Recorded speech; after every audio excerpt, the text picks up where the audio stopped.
Assalamualaikum warahmatullahi wabarakatuh.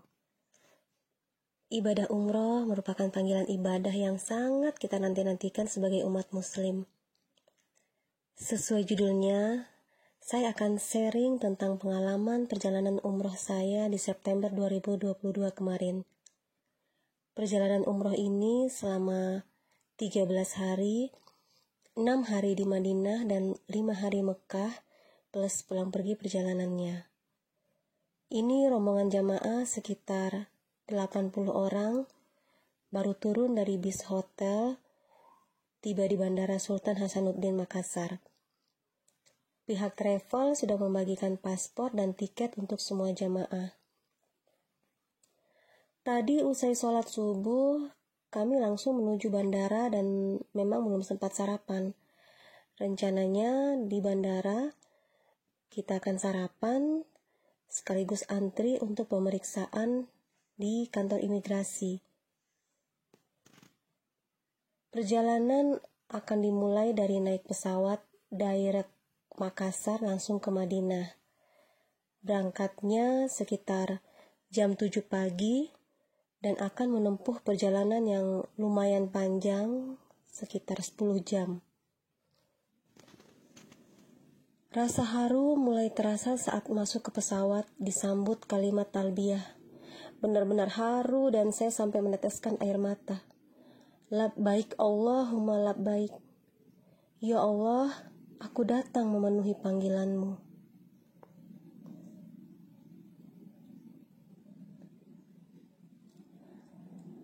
Lebih mengharukan lagi pas tiba di Bandara Madinah, Prince Muhammad bin Abdul Aziz Airport, setelah menempuh perjalanan berjam-jam di pesawat. Dalam hati kayak takjub, ya Allah, aku bisa sampai di sini ya, Masya Allah.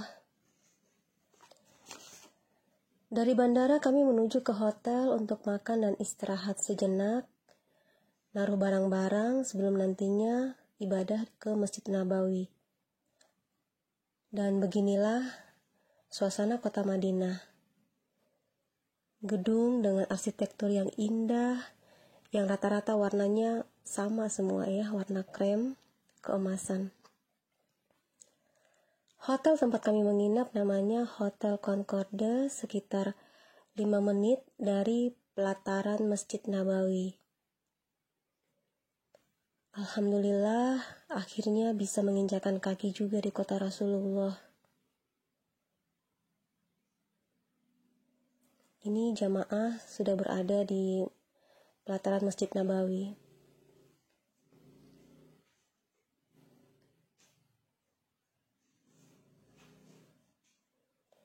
Dan inilah suasana Masjid Nabawi usai sholat subuh.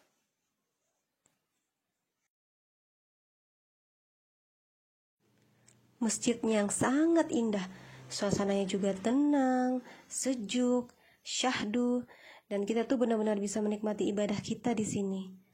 Masjid Nabawi berada di tengah kota Madinah. Salah satu fitur terkenal dari Masjid Nabawi adalah kubah hijau yang di dalamnya terdapat makam Nabi Muhammad. Masjid Nabawi identik dengan payung-payung lebar. Payung-payung ini terbuka setiap pukul 6 pagi dan menutup kembali setiap pukul 6 sore.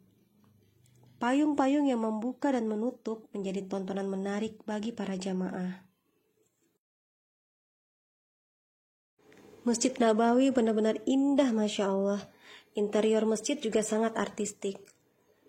Masjid Nabawi Madinah menjadi masjid yang paling suci setelah Masjidil Haram Mekah. Masjid Nabawi merupakan masjid kedua yang dibangun oleh Nabi Muhammad setelah Masjid Quba. Didirikan dalam perjalanan hijrahnya dari Mekah ke Madinah. Pahala sholat di Masjid Nabawi adalah 1000 kali lipat dibandingkan sholat di masjid lainnya. Selama di Madinah, kita harus memperbanyak ibadah di Masjid Nabawi, sholat 5 waktu dan sholat sunat rawatib, sholat taubat, sholat hajat, sholat duha, dan tadarus Al-Quran.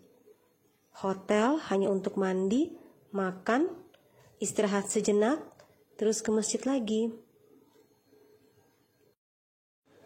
Masjid Nabawi menjadi rumah ratusan burung merpati. banyak dijumpai merpati berkerumun di sekitar halaman Masjid Nabawi. Biasanya usai sholat subuh, para jamaah menyempatkan singgah bermain dengan merpati di depan pelataran masjid di bagian sayap kanan depan pagar Masjid Nabawi.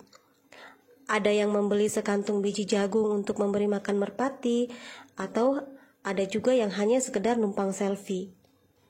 Dan ini salah satu momen yang saya suka juga, bermain merpati. Usai sholat subuh, meski dengan mata panda yang sembab karena kurang tidur, saya menyempatkan mampir ke sini. Ada semacam kegembiraan, rasa ngantuk dan penat juga hilang kalau sudah melihat ratusan burung merpati. Dan inilah suasana di dalam Masjid Nabawi. Masjid Nabawi tidak hanya digunakan untuk sholat, tapi juga untuk belajar, mengajar, atau kajian agama. Sebelum masuk ke Masjid Nabawi, kita akan dicek, diperiksa terlebih dahulu oleh penjaga di pintu masuk. Barang apa saja yang kita bawa. Oh ya, di sini pintu masuk laki-laki dan perempuan terpisah ya, tidak digabung. Bagi yang ingin sedekah, wakaf Al-Quran sangat boleh. Bayangkan ketika Al-Quran yang kita wakafkan di Masjid Nabawi atau Masjidil Haram dibaca oleh banyak orang, jamaah yang datang dari berbagai negara, pahalanya Masya Allah akan terus mengalir untuk kita. Bagi yang ingin wakaf Al-Quran, saran saya sebaiknya tidak membeli yang di toko-toko di pinggir jalan, tapi beli yang cetakan asli Madinah, yang belinya di percetakan asli. Karena nantinya Al-Quran tersebut akan disortir di Masjid Nabawi atau Masjidil Haram. Kalau tidak ada stem asli cetakan Madinah, maka akan dikirim, didistribusikan lagi ke masjid-masjid lainnya. Jadi hanya Al-Quran cetakan asli Madinah saja yang boleh ada di Masjid Nabawi dan Masjidil Haram. Harga Al-Qurannya sendiri sekitar 50 real atau 200.000 rupiah. Dan inilah deretan air Zam-Zam yang sejuk, segar, dan tidak ada habisnya, disediakan untuk semua jamaah.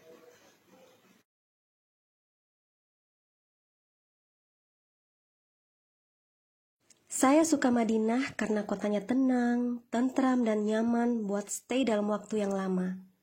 Oh ya, di sini kita harus menjaga perilaku dan tutur kata.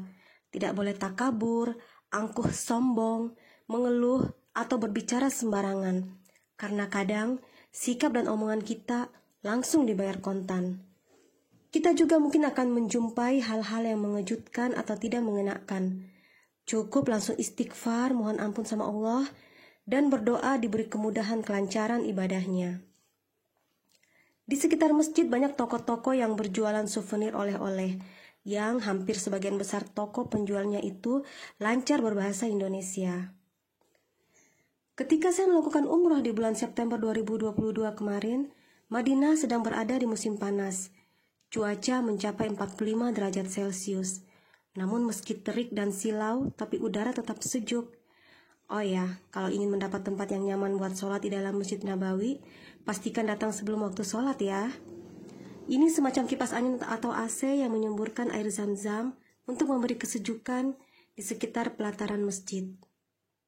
Saya paling suka suasana Masjid Nabawi di malam hari atau menjelang subuh, karena masjid akan terlihat sangat indah dengan lampu-lampu pijarnya yang hijau keemasan. 2 hari terakhir di Madinah, saya memutuskan untuk itikaf saja di Masjid Nabawi. Selain agar tidak terlalu lelah bolak-balik hotel dan masjid, juga agar saya bisa lebih menikmati ibadah di Masjid Nabawi. Selanjutnya, jamaah ditemani mutawif ziarah ke makam Baqi, kawasan makam yang sangat luas yang di sekelilingnya terdapat pagar tinggi.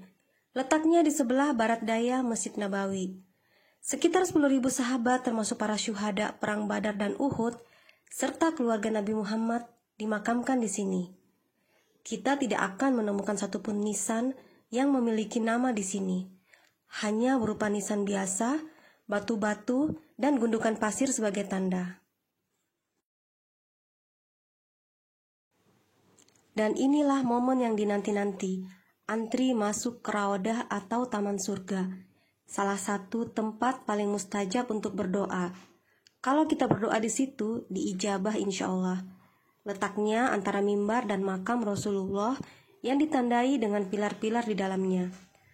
Untuk masuk ke dalam raudah itu benar-benar penuh perjuangan, rebutan, dan dorong-dorongan di tengah padatnya jamaah. Pintu untuk masuk raudah biasanya dibuka setelah sholat isya, tengah malam, atau setelah selesai sholat subuh. Dan ketika akhirnya berhasil masuk ke raudah, semua jamaah langsung sujud syukur dan menangis haru. Di sini kita sholat 2 rakaat dan memanjatkan semua doa keinginan kita.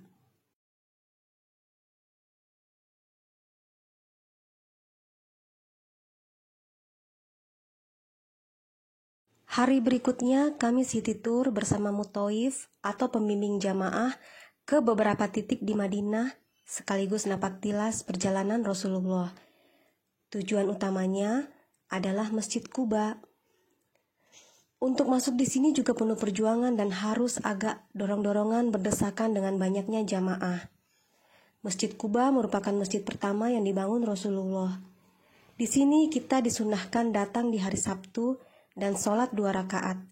Sebagaimana kata Nabi, siapa yang bersuci di rumahnya kemudian mendatangi Quba dan sholat 2 rakaat, maka pahalanya sama dengan umroh.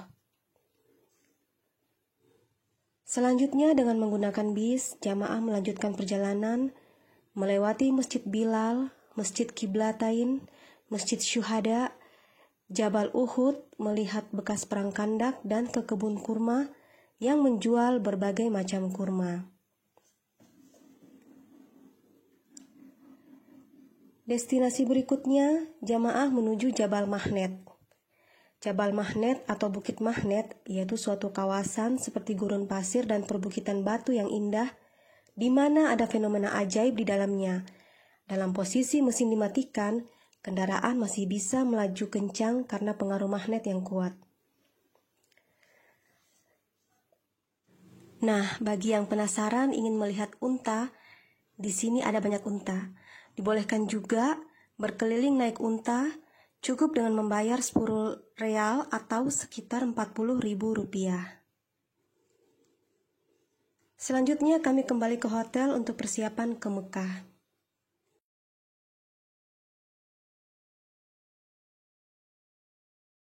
Ibadah umroh itu adalah panggilan, tanpa melihat kaya atau miskin.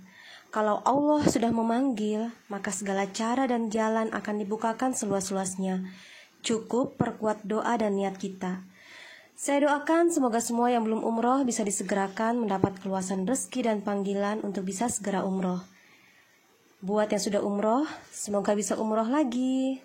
لبيك اللهم لبيك لبيك لا شريك لك لبيك إن الحمد والنعمة لك والملك لا شريك لك لبيك اللهم لبيك